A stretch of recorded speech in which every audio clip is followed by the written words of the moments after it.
Why it really, really gets my blood boiling is because it's the exact same thing we see in every other sport. The games where she's not playing have lower viewership.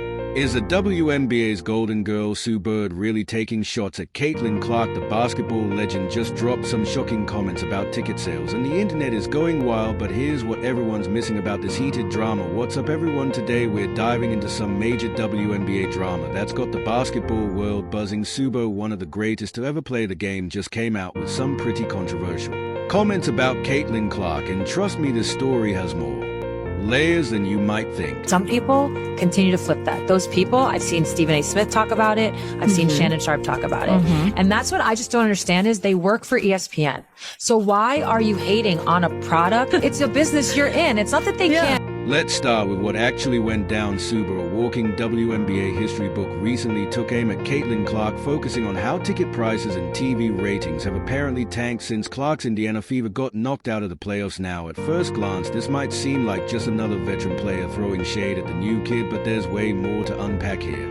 And yet, we don't hear anyone on the Celtics and the Mavs. That is not how this works. It's because there's some players that are just so transcendent that the viewership's going to be insane no matter what. Right. And it has nothing to do with the other players. First off, let's talk about why this is such a big deal. Sue Bird isn't just any player, she's basketball royalty. We're talking about someone who's won multiple WNBA championships, Olympic gold medals, and pretty much every individual award you can think of. When she speaks, people listen. That's what makes these comments so surprising and honestly a bit disappointing. Bare criticism wasn't subtle either. She specifically called out media personalities who've been reporting on the drop in viewership and ticket sales since Clark's exit from the playoffs. She seemed particularly irritated with ESPN hosts like Stephen A. Smith and Shannon Sharp for highlighting this trend. But here's where it gets interesting. These ESPN personalities are just reporting the facts. The numbers are there for everyone to see. And to imply that we should just ignore the impact that Caitlin Clark had and still continues to have on this team, this league, this sport. Nah, it doesn't work that way. It doesn't work that way, Sue Bird. Stephen A. and with Shannon, there's an aspect of them like defending their stances on her. Like, we were right about Caitlin and this is our defense.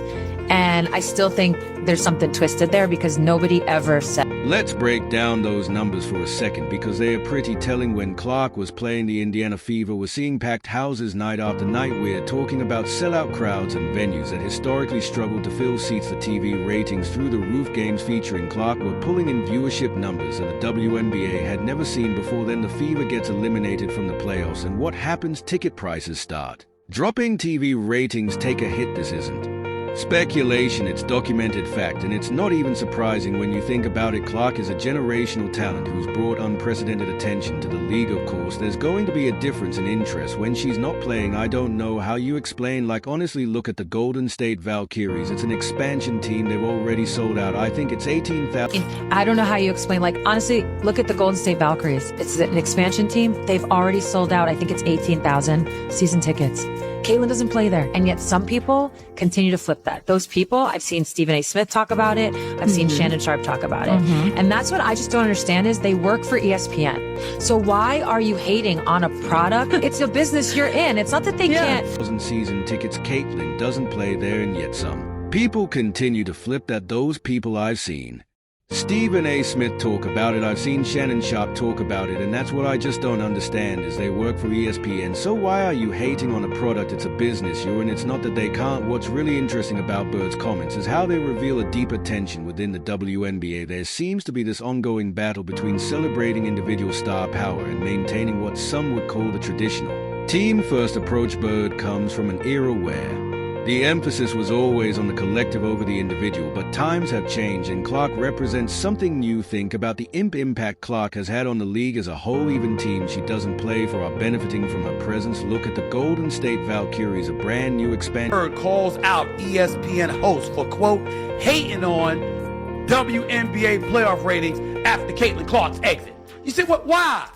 Why, y'all? Really? This is where we have to go? Team that's already sold out 18,000 season tickets. Clark isn't even on their roster, but the excitement she's brought to women's basketball has created a ripple effect across the entire league. Sue Bird calls out ESPN host for, quote, hating on WNBA playoff ratings after Caitlin Clark's exit. You said, what, why, you're really, this is where we have to go. This is where Bird's criticism starts to feel a bit misplaced. She's essentially complaining about people acknowledging Clark's star power and its impact on the league. But isn't that exactly what the WNBA needs? Doesn't the league benefit from having transcendent stars who can attract new fans and bring mainstream attention to women's basketball? And let's be real for a minute, this isn't a new phenomenon in basketball. The NBA has always been a street-driven league. When Michael Jordan wasn't playing, ratings dropped. Same thing happens with LeBron James. Today, nobody criticizes the media for pointing this out. It's just accepted as a natural part of the sports ecosystem. What makes Bird's comments even more puzzling is her own history as a star player. During her career, she was one of the faces of the WNBA. She understood the importance of having marketable stars who could help grow the league. So why the different attitude when it comes to Clark? Some people are suggesting there might be a hint of jealousy at play here. Now, I know that's a strong word to throw around, especially when we're talking about someone as accomplished as Sue Bird, but consider this: Clark has achieved in a few months what many players couldn't achieve in their entire careers in terms of mainstream impact. Think about the numbers we're seeing. Clark's college games were drawing more viewers than NBA regular season games. Her jersey sales are breaking records. She's bringing in casual fans who've never watched women's basketball before. This is unprecedented stuff we're talking about, but instead of celebrating this as a win for women's basketball as a whole, Bird seems to be taking issue with it. She's particularly bothered by the media coverage surrounding Clark's impact on ticket sales and ratings. But isn't this exactly the kind of attention the WNBA has been fighting for all these years? Here's another angle to consider: the business side of things. The WNBA, like any professional sports league, is a business.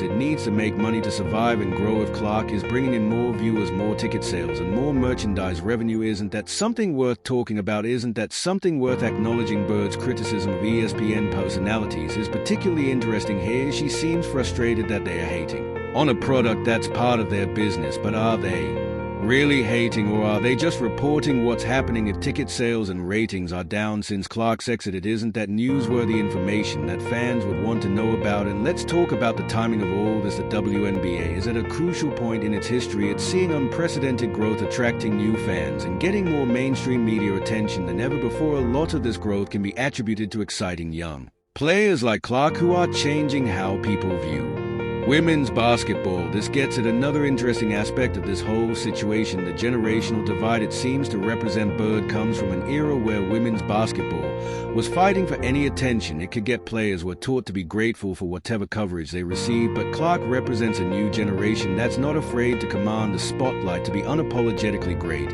and to draw attention to their achievements. Maybe that's what's really at the heart of Bird's criticism. It's not just about Clark herself, but about what she represents: a changing of the guard, a new way of approaching women's basketball that some veterans might find uncomfortable or unfamiliar. But here's the thing: change isn't always comfortable, but it can be necessary for growth. The WNBA is evolving, and Clark is a big part of that evolution. The league is becoming more star-driven, more marketable, more mainstream, and while that might ruffle some feathers, isn't that exactly what the pioneers of women's basketball were fighting for? Let's dive deeper into what's really going on here, because it's about more than just Super Sue Bird's comments. This whole situation reflects a bigger debate happening in women's basketball right now. Should the WNBA embrace the star-driven model that's worked so well for the NBA, or should it stick to promoting team success over individual achievements? When you look at what Caitlin Clark brings to the table, it's hard to argue against the star model.